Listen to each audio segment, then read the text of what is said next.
Meu caro amigo e seguidor, seja bem-vindo a mais um Papo Espírita, a live quinzenal do Centro Espírita Allan Kardec, onde você fica sabendo da opinião da doutrina espírita a respeito dos fatos do dia a dia, conhecendo um pouco mais a respeito da história do espiritismo, literatura e música. E vamos iniciar, como toda boa reunião espírita, com uma oração. Agradecendo a Deus, que é a inteligência suprema, a causa primária, o grande arquiteto do universo, pela oportunidade de estarmos aqui reunidos. Depois de agradecer a Deus, agradecemos a Jesus também, que é o mestre da humanidade e governador espiritual do planeta, e os mentores do Centro Espírita Allan Kardec, pela oportunidade de estarmos aqui juntos, procurando compreender mais o mundo que nos cerca a partir da ótica da doutrina espírita. E, então, fazemos a oração que Jesus nos legou há 2000 anos atrás, que é o modelo mais prático, mais conciso, para entrarmos em contato com as esferas espirituais. Pai nosso, que está no céu, santificado seja o teu nome, venha a nós o teu reino, seja feita a tua vontade, assim na terra como no céu. O pão de cada dia nos dá hoje, o pão do corpo, mas principalmente o pão do espírito. Perdoa as nossas dívidas à medida em que formos perdoando aqueles que nos devem, e não nos deixa cair na tentação, mas livra-nos do mal, que assim seja. A notícia que é o foco do nosso Papo Espírita de hoje é sobre o retorno à pátria espiritual da repórter da TV Globo, Glória Maria. Um fato interessante da sua história, ela que foi a primeira repórter negra da TV brasileira, e ela também foi a primeira brasileira a usar a Lei Afonso Arinos, que punia o racismo. Ela retornou à pátria espiritual na manhã desta quinta-feira, dia 2 de fevereiro, no Rio de Janeiro, e em 2019, Glória Maria publica no seu Instagram que, em 1970, foi impedida de entrar pela porta da frente de um hotel no Rio de Janeiro pelo próprio gerente. Em um especial da Globo, a jornalista relembrou o caso. Ela se orgulhava de ter sido a primeira pessoa a usar esta lei no Brasil. Disse ela: racismo é uma coisa que eu conheço, que eu vivi, desde sempre. A gente vai aprendendo a se defender da maneira que pode. E tenho orgulho de ter sido a primeira pessoa que no Brasil usou a Lei Afonso Arinos, que punia o racismo, não como crime, mas como contravenção, disse ela. Ela me contou os detalhes do acontecimento. Eu fui barrado em um hotel por um gerente que disse que negro não podia entrar. Chamei a polícia. Levei esse gerente do hotel aos tribunais. Ele foi expulso do país. Mas ele se livrou da acusação pagando uma multa ridícula, porque o racismo, para muita gente, não vale nada, né? Só para quem sofre, finalizou ela. E outro fato interessante do retorno da pátria espiritual da Glória Maria nos vem através do seu companheiro da Rede Globo, o Pedro Bial. Ele esclareceu a coincidência da morte de Glória Maria. Para Pedro Bial, a data da morte de Glória Maria tem um significado para lá de especial. Disse ele: não foi por acaso que Iemanjá levou a Glória no dia dela. As rainhas se conhecem, são irmãs.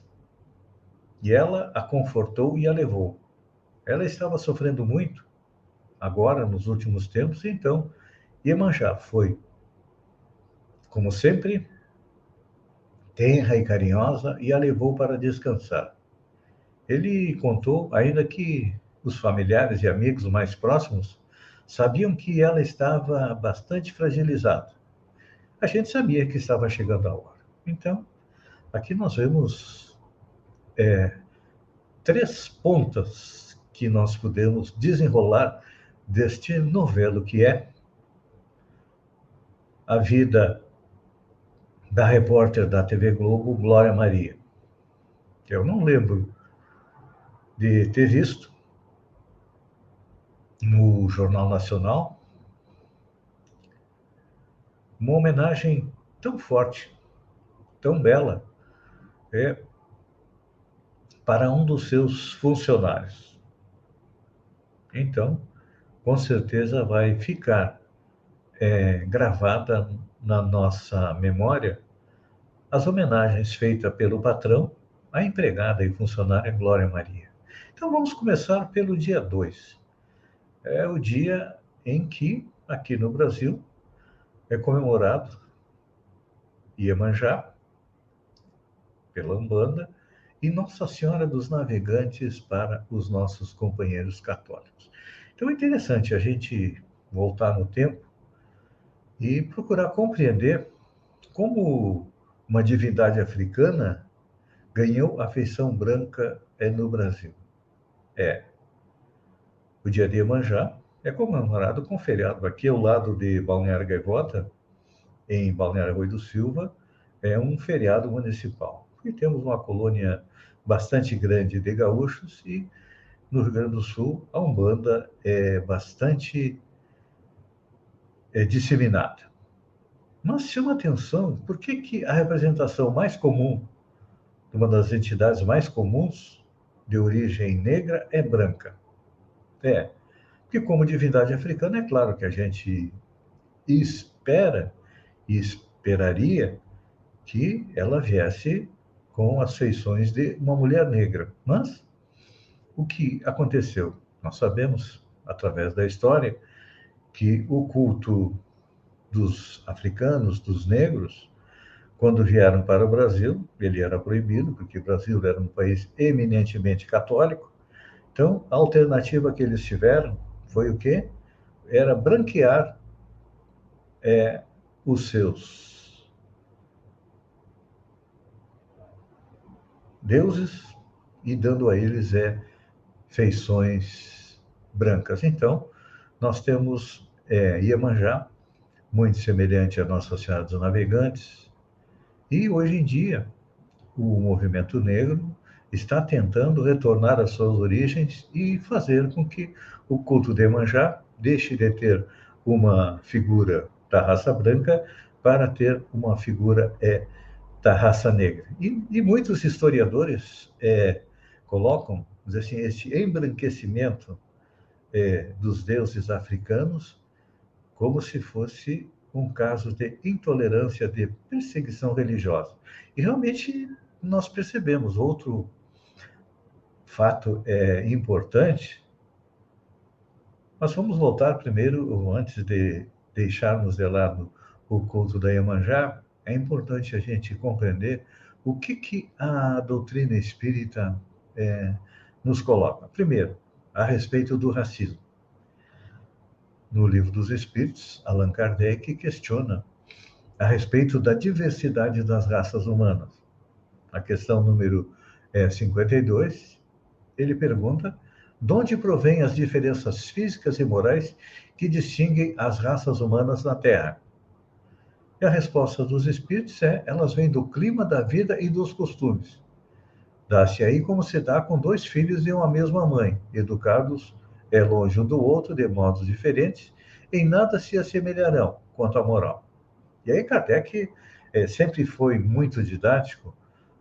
Depois da primeira pergunta, ele ia abordando o assunto a partir de vários focos. E ele pergunta, na 53, o homem surgiu em muitos pontos do globo? E a resposta dos espíritos é sim, em várias épocas, o que também constitui uma das causas da diversidade das raças. Depois, dispersando-se os homens por climas diversos, aliando-se os de uma e outra raça, novos tipos se formaram. E aí, Kardec ainda pergunta um pouquinho mais. Estas diferenças constituem espécimes distintas? E a resposta dos espíritos é certamente que não. Todos são da mesma família. Porventura, as múltiplas variedades de um mesmo fruto são o motivo para que ele não deixe de formar uma só espécie. Então, aqui a doutrina espírita vem nos esclarecer que o ser humano, vamos dizer assim, teve o aparecimento em várias partes do planeta e as raças se formaram a partir do clima e dos costumes. Por exemplo, na África, um solo extremamente forte, é claro que nós temos que ter na raça negra, porque é uma pele mais pigmentada e sofre menos o sol causticante. Quando nós vamos para a, a parte mais fria da Europa, nós temos a raça branca. Um exemplo são os nórdicos, que são quase que albinos, e depois, mais próximo do Mediterrâneo, nós temos uma raça mais escura, amorenada. E tivemos também outra raça que, a partir da evolução da China, que é a raça amarela. E, finalmente, aqui nas Américas, nós temos o quê?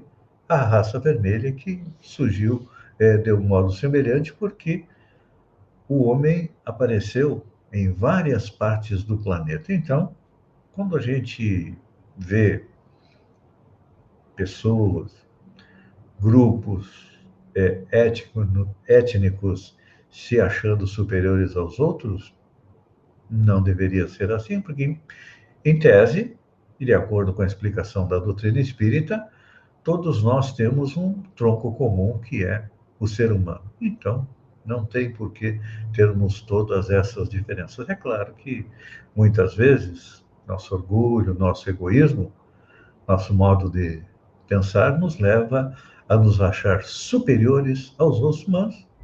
Se nós formos chegar até o início da raça humana, veremos que ela surgiu do mesmo modo em todos os quadrantes do planeta. Então, não existe uma explicação científica para o racismo. É claro que a explicação que nós temos do racismo é que os brancos acabaram colonizando outras partes do planeta e exportando não só o seu modo de vida, mas exportando também o seu, a sua religião. E por isso nós percebemos o quê? Vamos ao segundo ponto agora, que é a respeito da intolerância religiosa. A partir do momento que a gente percebe que, como o homem surgiu em várias partes do planeta, é claro que em cada parte do planeta também surgiram as suas divindades. Quando a gente analisa, principalmente as mitologias, porque no início da humanidade nós somos politeístas. Vamos analisar a mitologia grega, romana, egípcia, a mitologia persa, a mitologia nórdica, a mitologia hindu. Nós vamos perceber o quê? Que cada povo teve seus deuses e eles eram bastante semelhantes. Só que tinham o quê? Nomes diferentes. Então, em função das guerras, do homem ser primitivo, sempre as religiões tentaram prevalecer. O único local, o único império na história da humanidade que foi bastante eclético em termos de religião, deixando que os povos professassem as suas religiões, foram os romanos. O Império Romano permitia que cada povo conquistado tivesse sua vida, sua religião, e desde que pagassem os impostos. Mas, naquela época, já existiam perseguições. E vamos compreender e partir até do próprio Império Romano. Lá iniciou o quê? A perseguição aos cristãos. Era um exemplo de intolerância religiosa que nos vem desde a antiguidade. Havia a perseguição aos cristãos, depois aos judeus, e a partir do momento em que o Império Romano começou a se cristianizar, ou ser cristão, começou a perseguição a quem? Aos pagãos. Nós tivemos também, durante a Idade Média, a perseguição aos judeus. Os judeus foram um alvo preferencial da perseguição religiosa ainda antes do fim do Império Romano. Mas essa perseguição aumentou durante a Idade Média. Havia as conversões forçadas, se tornaram comuns, por exemplo, na Península Ibérica, onde muitos judeus, para sobreviverem, se convertiam ao cristianismo, mas em segredo ainda professavam a sua religião. E aí depois nós vimos, né, o período dos mais negros da história da humanidade foi o período da Inquisição, onde o cristianismo perseguia todos aqueles que lhes eram diferentes, não aceitando opiniões diferentes nem outros deuses.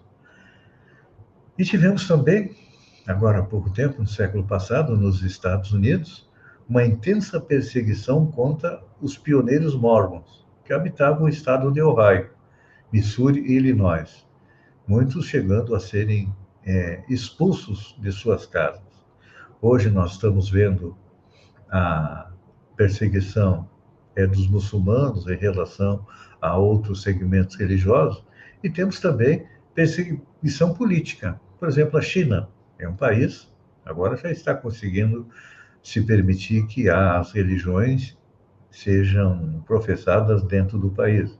Mas China e Rússia, durante um tempo, perseguiam todos os segmentos religiosos. Isso, é claro que também aconteceu aqui no Brasil, por ser um país que, após o seu descobrimento, era 100% católico, a primeira perseguição foi aos cultos africanos dos negros que aqui chegaram. Tanto que eles transferiram seus deuses para santos católicos. E hoje em dia nós estamos vendo aí, já que nós estamos referindo a Iemanjá, uma perseguição bastante forte às religiões de matriz africana. Então, quando nós vemos essa perseguição, é claro que nós precisamos ir até a doutrina espírita para tentar compreender, mas será que Deus realmente é parcial? Deus apoia simplesmente um segmento religioso e é contrário aos demais? Claro que esse pensamento nos vem da época de Moisés, que implantou entre os judeus a ideia de um Deus único, que até então o planeta todo era politeísta, ou seja, acreditava em vários deuses e cada povo tinha seus deuses. Então, com a chegada de Moisés nos judeus, os judeus tornaram-se monoteístas. E a partir daí, eles também começaram a perseguir as outras religiões, que não fosse a religião judaica. Então, isso acabou se transferindo para o Brasil à medida que o tempo foi passando. Hoje nós percebemos aí uma grande perseguição às religiões de matriz africana. Espero que, no futuro, tudo isso possa melhorar, que nós possamos compreender, porque lá no Livro dos Espíritos, Allan Kardec questiona e nos esclarece a respeito aí dos espíritos protetores. Na questão 519, ele pergunta: as aglomerações de indivíduos, no caso, as famílias, as sociedades, as cidades, as nações, têm espíritos protetores especiais? Olhem só, aqui Kardec não está se referindo simplesmente à raça branca, porque apesar do espiritismo ter sido codificado na França, que era um país de raça branca, a visão de Allan Kardec era a visão globalista, assim como também dos espíritos. É importante a gente lembrar que Jesus é o governador espiritual do planeta e a resposta dos espíritos a respeito dos espíritos protetores. Tem, pela razão de que esses agregados são individualidades coletivas que, caminhando para um objetivo comum, precisam de uma direção superior. Então, esclarecendo um pouco mais a respeito desta questão, à medida que os povos foram se formando, né? Jesus foi enviando seus mensageiros para quê? Para auxiliar aqueles povos na evolução. Então, não tem muita diferença, não. Os deuses do povo egípcio, os deuses do povo grego, os deuses do povo romano, os deuses dos povos persas, os deuses dos escandinavos, os deuses dos peles vermelhas aqui no na nossa América do Norte, Central e América do Sul, todos são o quê? Enviados de Jesus. E Kardec ainda questiona um pouquinho mais. Os espíritos protetores das coletividades são de natureza mais elevada do que os que se ligam aos indivíduos? E aí a resposta é: tudo é relativo ao grau de adiantamento, quer nas coletividades, quer nos indivíduos. Então vamos analisar. Por exemplo, os espíritos que encarnaram entre os povos. Na Grécia, nós tivemos Sócrates, que foi um filósofo que abriu a mente das pessoas para quê? Para as especulações a respeito da vida, da sociedade como um todo. Na Índia, nós tivemos quem? Buda, um espírito enviado de Deus, por Deus e por Jesus, para quê? Para auxiliar na evolução do povo.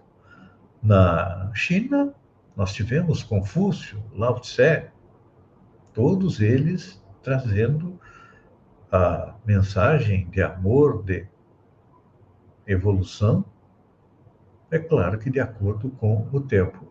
Entre os hebreus, nós tivemos Moisés, Jesus, que foi o governador espiritual do planeta, veio nos trazer a lei de amor. Entre os muçulmanos, Maomé também foi enviado por Deus para ajudar aquele povo a evoluir. Então a gente compreende que, infelizmente, a pretensa superioridade de uma religião sobre as outras não é nada mais, nada menos do que fruto do orgulho e do egoísmo e da necessidade de poder do ser humano. E vai chegar um momento que todos vão compreender que existe só um Deus, que é, de acordo com Allan Kardec, a inteligência suprema, a causa primária, fonte de todas as coisas, e que o resto é simplesmente para a gente discutir. E isso Allan Kardec também coloca em A Gênese, onde ele nos esclarece a respeito da solicitude de Deus para com suas criaturas e que manda seus mensageiros a todos os povos indistintamente para auxiliá-los na evolução e para nos mostrar que todos nós estamos caminhando na mesma estrada, que é a estrada que leva ao mundo melhor, ao mundo da regeneração. E à medida que nós vamos caminhando, nós vamos nos livrando das nossas mazelas, dos nossos vícios, dos nossos defeitos. Então, quando a gente dá uma olhada para trás na história da humanidade, a gente percebe que está diminuindo a intolerância religiosa e que um dia todos nós vamos estar juntos sobre a bandeira do Mestre Jesus. Antes de nós irmos para as nossas notícias do Espiritismo, indicação de livros, vamos ouvir uma música. E eu selecionei hoje uma música bastante interessante a respeito do Livro dos Médiuns, que é a segunda obra editada por Allan Kardec, que é um guia para que possamos nos comunicar de uma maneira clara, simples e bem feita com os espíritos, que é parte da ciência espírita. É importante a gente lembrar, muita gente vê a doutrina espírita como sendo uma religião. Só que a doutrina espírita é uma ciência. O próprio Kardec definiu como sendo a ciência que estuda a origem, o destino dos espíritos, bem como as suas relações com o mundo corporal. E é também uma filosofia, porque nos esclarece a respeito das perguntas que nós temos a respeito do passado, futuro e do nosso destino. Então, o Livro dos Médiuns é aquele livro que nós precisamos ler para poder compreender a comunicação entre os dois planos da existência, o material e o corporal. E a música é bastante interessante, que eu deixo com vocês.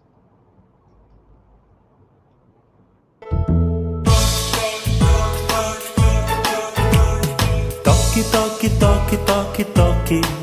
Pelas batidas as paredes falaram. E na Europa até as mesas giraram pra lá e pra cá, apontando as letras do alfabeto. Ora no chão, ora no alto, no teto, formando frases, respondendo as questões. Quem é que estava por trás disso? Alguém se preocupou com isso e começou as suas investigações. E descobriu que aquele jeito esquisito foi a maneira que então os espíritos usaram pra chamar sua atenção. E foi assim que Allan Kardec observou como é que tudo acontece no intercâmbio entre nós e o além.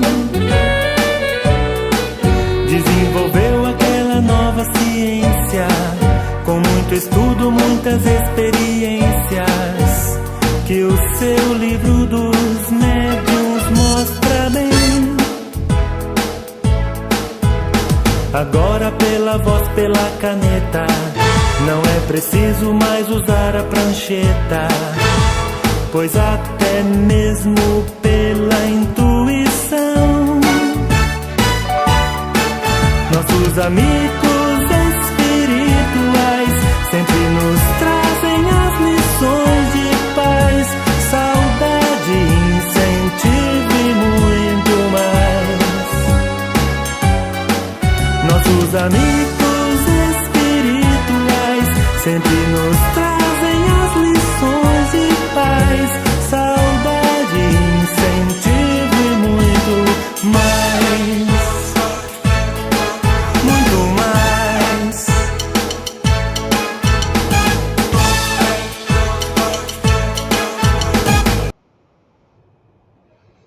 Depois de embalados pela música, vamos continuar na nossa viagem dentro do Papo Espírita, que é uma revista espírita eletrônica. Vamos conhecer um pouco da história do espiritismo, porque ninguém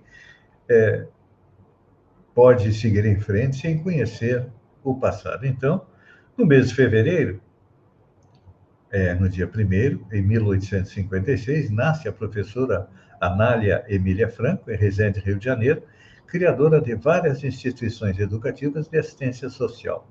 Ela desencarnou no dia 20 de janeiro de 1919. Também no dia 1º de fevereiro, mas já de 1905, nasce Francisco Peixoto Lins, na cidade de Pacatuba, Ceará. É médium de efeitos físicos, notabilizando-se por materializações luminosas. É importante a gente lembrar que, a partir do momento em que Allan Kardec codifica a doutrina espírita, era necessário a comprovação de toda aquela ciência. E elas veio através de quê? De médiuns pelos quais os espíritos se materializavam.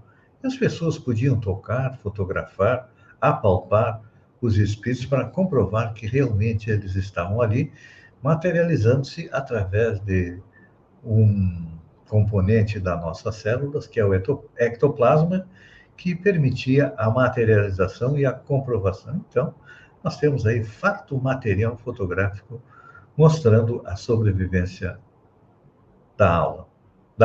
Em 1876, dentro desta mesma linha, o pesquisador Buterov, da Universidade de São Petersburgo, na Rússia, publica no jornal The Spiritualist artigos sobre a médium Kate Fox, com observações muito convenientes. É importante lembrar que Kate foi uma das irmãs Fox, onde, lá em Hydesville, nos Estados Unidos, em 1848, iniciou a comunicação entre os dois planos da existência comunicando-se com o espírito do mascate, ou seja, um vendedor ambulante, que havia sido assassinado e enterrado no porão da casa onde eles moravam, e a casa era tida como mal-assombrada. Com certeza, muita gente já ouviu e ouve história de casas mal-assombradas, são o quê? Casas onde ainda habitam espíritos.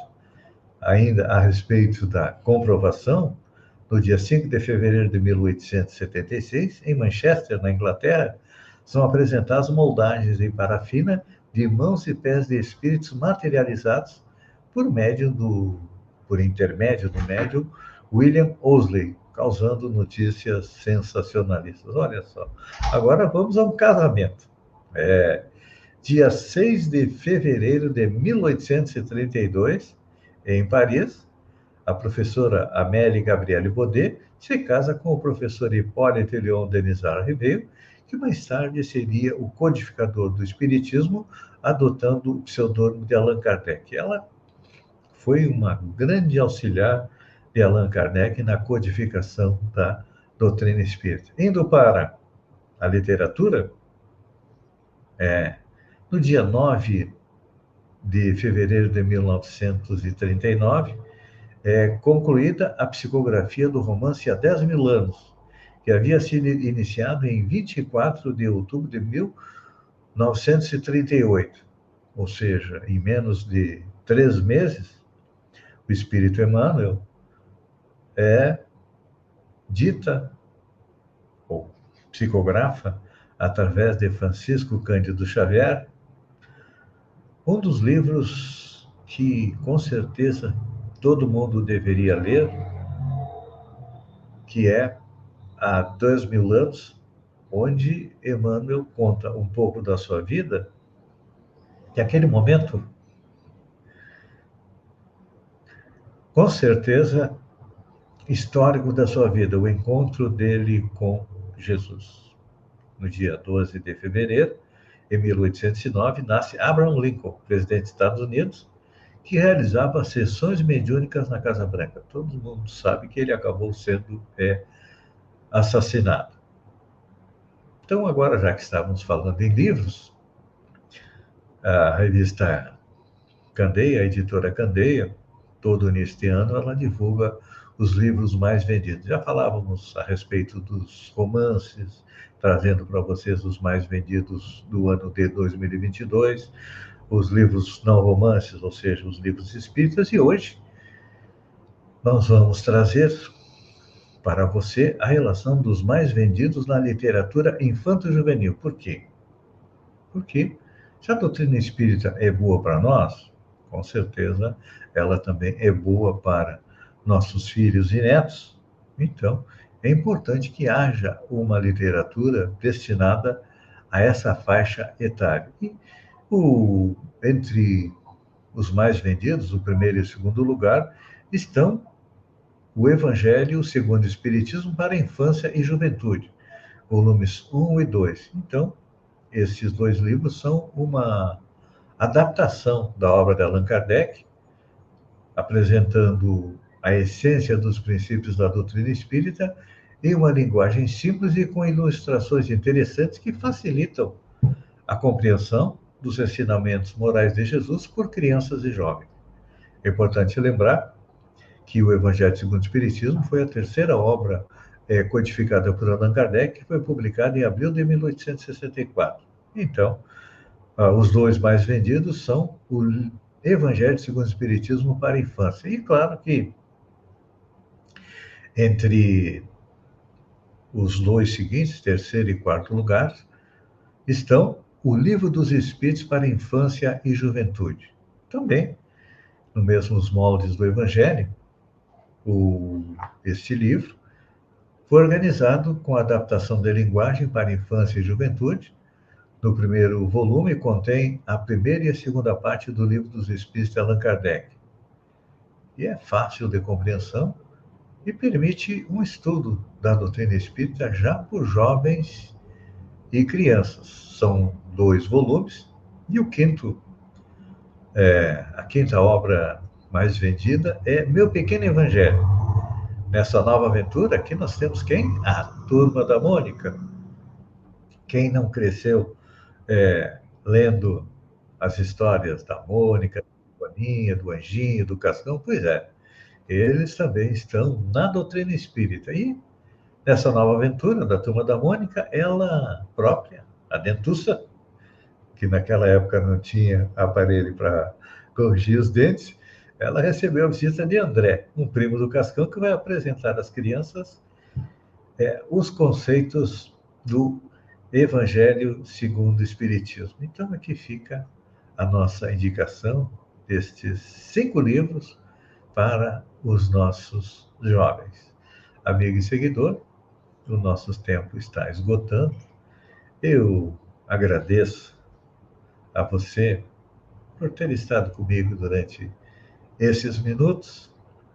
Fiquem com Deus e até o próximo Papo Espírita. E encerramos, claro que o encerramento sempre tem aquela oração. Nós orávamos por nós no início, agora vamos praticar a caridade da oração. Neste momento, vamos lembrar dos nossos familiares, dos nossos amigos, daquelas pessoas que nós sabemos que estão passando por dificuldades, para que a irradiação do nosso amor, do nosso carinho, chegue até eles e lhes dê ânimo, força e coragem para continuar na caminhada. Então, nós dizemos: Pai nosso, que está no céu, santificado seja o teu nome, venha a nós o teu reino, seja feita a tua vontade, assim na terra como no céu. O pão nosso de cada dia nos dá hoje, o pão do corpo, mas principalmente o pão do Espírito. Perdoa as nossas dívidas, à medida em que perdoamos aqueles que nos devem, e não nos deixa cair na tentação, mas livra-nos do mal. Que assim seja. E encerrando, rogamos a espiritualidade amiga que acolha com muito amor, com muito carinho, o Espírito da Glória Maria. Obrigado a todos e até o próximo Papo Espírita.